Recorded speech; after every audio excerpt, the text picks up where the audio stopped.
Hello बच्चों, तो question में कह रहा है suppose that the foci of the ellipse x square by 9 plus y square by 5 is equal to 1 are f1 comma 0 and f2 comma 0 where f1 is greater than 0 and f2 is less than 0. Let p1 and p2 be the two parabolas with common vertex at 0 comma 0 with foci at f1 comma 0 and 2 f2 comma 0 respectively. Let t1 with a tangent to p1 which passes through 2 f2 comma 0 and t2 with the tangents p2 which passes through f1 comma 0. If m1 is the slope of t1 and m2 is the slope of t2, then the value of 1 upon m1 square plus m2 square is. ठीक है, तो ये एक आपका ellipse दे रखा है और इसमें इसकी जो फोकाई है वो क्या है, f1 कॉमा 0 और f2 कॉमा 0. तो यहाँ से देखिए, क्वेश्चन को शुरू करने से पहले कुछ की कॉन्सेप्ट हमको पता होना चाहिए कि इस क्वेश्चन में कौन से की कॉन्सेप्ट लगेंगे. ठीक है, देखिए सबसे पहला की कॉन्सेप्ट इस क्वेश्चन में क्या लगेगा कि जो फोकाई ऑफ एलिप्स का फॉर्मूला होता है वो क्या होता है.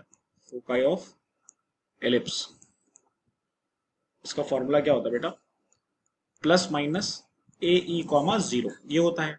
ठीक है, और जो ई होता है, ई हमारी इसेंट्रिसिटी होती है. ई का फॉर्मूला यहां से आप क्या लिख सकते हो, 1 माइनस बी स्क्वायर अपॉन ए स्क्वायर, और यहाँ पे जो ए है वो ग्रेटर देन बी होता है.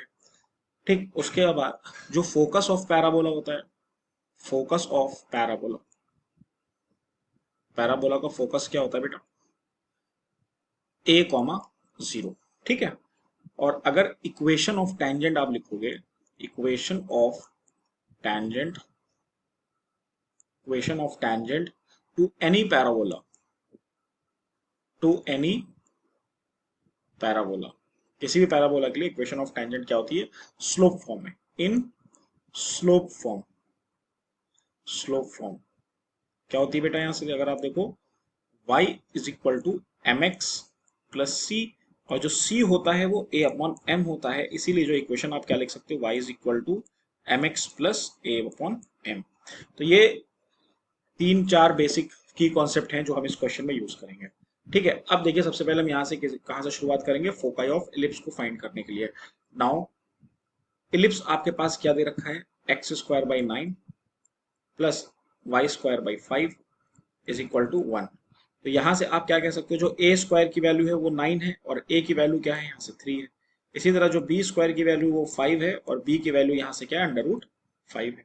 ठीक है, फोकाई का जो फॉर्मूला होता है वो प्लस माइनस ए ई कॉमा 0 होता है. ठीक है, तो यहाँ से इसेंट्रिसिटी फाइंड कर ले. इसेंट्रिसिटी का फॉर्मूला क्या होता है, under root 1 minus b square by a square. तो यहाँ से आप क्या लिख सकते हो, 1 माइनस 5 बाई 9. तो ई देखो यहाँ से क्या आ जाएगा बेटा, अंडर रूट 4 बाई 9, और जो ई की वैल्यू आ जाएगी दैट इज 2 बाई 3 आ गई. ठीक है, ई की वैल्यू 2 बाई 3 आ गई. अब देखो यहाँ पे फोकाई ऑफ इलिप्स क्या हो जाएगा, foci of ellipse x square by 9 plus y square by 5 is equal to 1. क्या हो जाएगा, प्लस माइनस ए ई है ना, ए यहाँ पे आपका क्या है बेटा, ए की वैल्यू क्या है 3, plus minus 3 into 2 by 3 comma 0. तो 3 से 3 कैंसिल हो गया, तो यहाँ से बेटा फोकाई क्या आ गया, देखो फोकाई जो आपका क्वेश्चन में दे रखा था दैट इज f1 कॉमा 0 और f2 कॉमा 0. तो यहाँ से f1 कॉमा 0 आपके पास क्या आ जाएगा बेटा, f1 कॉमा 0 आपके पास आ गया 2 कॉमा 0, एंड जो f2 कॉमा 0 है वो आपके पास क्या आ गया, माइनस 2 कॉमा 0.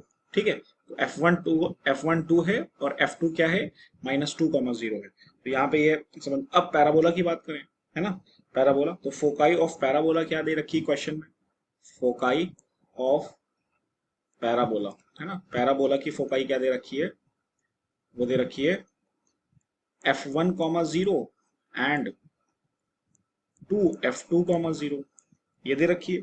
तो यहां से पैराबोला की फोकाई क्या हो जाएगी, 2 कॉमा 0 एंड माइनस 4 कॉमा 0, ये पैराबोला की फोकाई होगी. ठीक है, अब इक्वेशन ऑफ टेंजेंट फाइंड कर लें. Equation of tangent to parabola हम बता चुके हैं स्टार्टिंग में ही, y is equal to M x plus a by m होती है. ठीक है, क्या होती है यहाँ से, y is equal to M x plus a upon m. Question में देखो क्या रखा था, क्वेश्चन में देखिए यहाँ से let t1 be the tangent to p1 which passes through 2 f2 comma 0.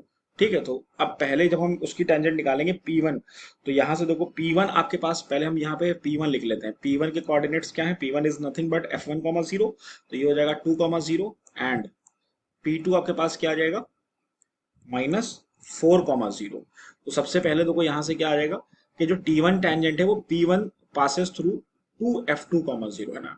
जो T1 टेंजेंट है वो कहाँ से पास करिए? 2F2, 0 से। तो सबसे पहले हम कहाँ से पास कराएंगे इसको? जब -4, 0 से, ठीक है। और ए की वैल्यू देखो यहाँ से क्या आ जाएगी बेटा? ए की वैल्यू यहाँ से आ जाएगी 2, ठीक है। तो यहाँ से आप लिख सकते हो, तो -4, 0 और ए की वैल्यू यहाँ से 2 है, तो x की जगह पे -4, तो 0 इज इक्वल टू -4m को हमने m1 ले लिया, क्योंकि क्वेश्चन में m1 और m2 दे रखा है, +2/m1, ठीक। तो अब इसको आप फर्दर सॉल्व करोगे तो यहाँ से देखो m1 की वैल्यू क्या आ जाएगी बेटा? m1 स्क्वायर के, देखो यहाँ से ये एलसीएम लेंगे, तो m1 4m1 square, 4m1 square, और ये m1 मल्टीप्लाई में चला जाएगा तो 2। तो यहाँ से आपके पास बेटा देखो यहाँ से क्या बचेगा?